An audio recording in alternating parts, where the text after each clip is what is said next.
Hi అండి అందరికీ. ఇవాళ వచ్చేసి బోటీ ఫ్రై చేస్తున్నాను. బోటీ కేజీన్నర బోటీ తీసుకున్నాను. ఆనియన్ వచ్చేసి మీడియం సైజు ఒక 5 తీసుకున్నాను. ఇప్పుడు తయారు చేసే విధానం అండి. గిన్నె పెట్టుకున్నాను. ఒక 4 స్పూన్ల ఆయిల్ పోసుకుంటాను.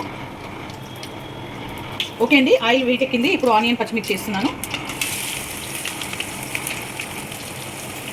కలుపుకోవాలండి. ఇవి కొంచెం బ్రౌన్ కావాలి. ఆనియన్ ఎక్కువ వేస్తే కొంచెం షేర్గా ఉంటుంది, అందుకని ఆనియన్ కొంచెం ఎక్కువ వేసాను. మీడియం సైజు ఒక 5 వేసాను. ఆనియన్ కొంచెం బ్రౌన్ కావాలి, పెట్టేసి. ఓకే అండి, ఇప్పుడు ఇది బ్రౌన్ అయిపోయాయి ఆనియన్స్. ఇప్పుడు పసుపు వేసుకోవాలి. సగం చుట్టూ పసుపు వేసుకుంటున్నాను. అల్లం వెల్లిపాయ ఒక చెంచా వేసుకుంటున్నాను.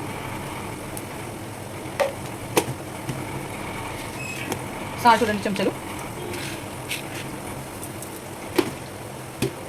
వేసుకొని బాగా కలుపుకోవాలి. ఇది ఒక 5 నిమిషాలు మగ్గాలి.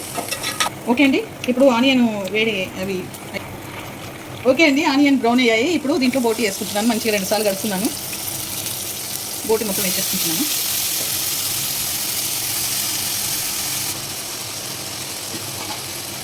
ఇది కలుపుకోవాలండి. కొంచెం వాటర్లో మగ్గాలి. మగ్గినాక కారం వేసుకుంటాం. 4 స్పూన్ల కారం వేసుకున్నాను. కలుపుకోవాలి బాగా.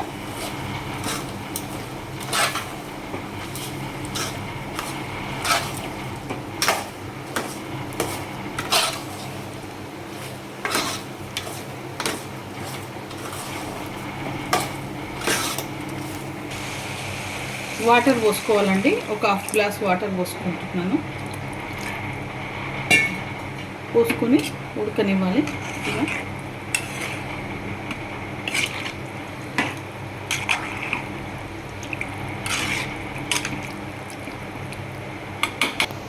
ఒక 15 మినిట్స్ దాకా ఉడకాలండి. వాటర్ అన్నీ గుంజుకొని కొంచెం షేర్గా ఉండేటట్టు.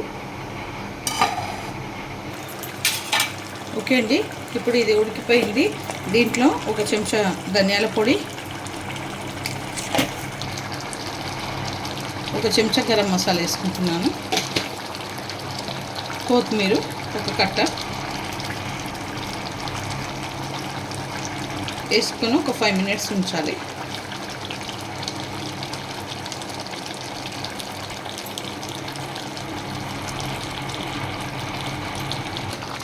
కలుపుకోవాలి.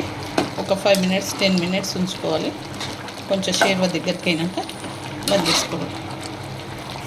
ఓకే అండి, బోటి కూర రెడీ అయిపోయింది. ఈ వీడియో కనుక నచ్చితే లైక్ చేయండి, షేర్ చేయండి, కామెంట్ చేయండి, సబ్స్క్రైబ్ చేయండి.